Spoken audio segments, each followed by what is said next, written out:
was a kid, Aladdin was my favorite Disney movie. I felt like even though I liked Little Mermaid and Beauty and the Beast, this was the first Disney movie for boys. It had action, it had sword fights, it had lava, it had flying around on magic carpets, it had monsters, it had comedy, it had a lot of adult jokes that I actually sort of understood, it had kick-ass songs, it was just awesome.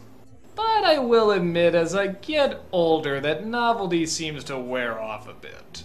Unlike Beauty and the Beast that gets better and better as I get older, I do see more and more the flaws of Aladdin. Okay, well let's look at the story.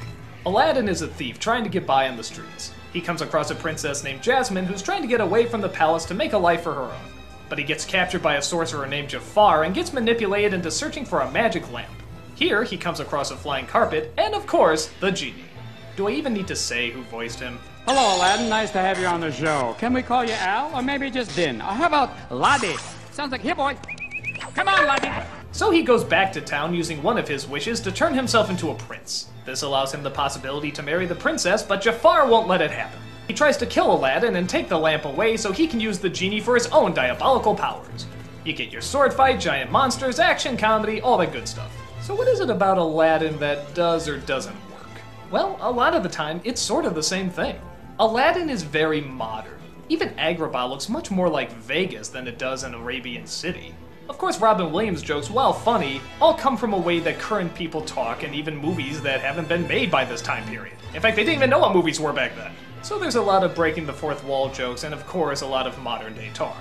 I'm in the mood to help you, dude. Well, most of it modern. Aladdin and Jasmine, though they don't quote as many movie stars as Williams does, still seem out of their time period too. They seem more like Gen Xers than they do the product of an Arabian village. Jafar is pretty cool, and the Sultan is enjoyably stupid. But most of it doesn't seem to take place once upon a time, but more around the time that maybe Shrek lives in. In fact, yeah, Shrek probably stole a lot from this movie, didn't they? So does that make Aladdin bad? Not necessarily. If anything, it makes it unique. It's a very different take that Disney was trying to do, and apparently it really paid off. The jokes Robin Williams makes is funny, and despite the fact that it doesn't look like Arabia, it still looks great. The colors in this movie are just wonderful, as well as the lighting. On top of that, what I think is really important is that Aladdin and Jasmine do have chemistry. Yeah, I know, it's another 3-day romance and then suddenly they get married, but you know what? You believe they're in love. They do have conversations, they do talk about their problems, and they do try to help each other out. Okay, it's not Beauty and the Beast, but it works okay. The songs are still awesome. It's still Alan Menken, and it's still those incredibly catchy beats. At times, some of the modern talk can get a little annoying, like when Aladdin tries to act cool or Gilbert Gottfried yells some more, but I think it still has the same Disney heart, and it is very entertaining. So while I don't like it as much as I did when I was a kid, I still do like it. There's still a lot of things to admire, a lot of things to laugh at, and a lot of things to hum after leaving the theater.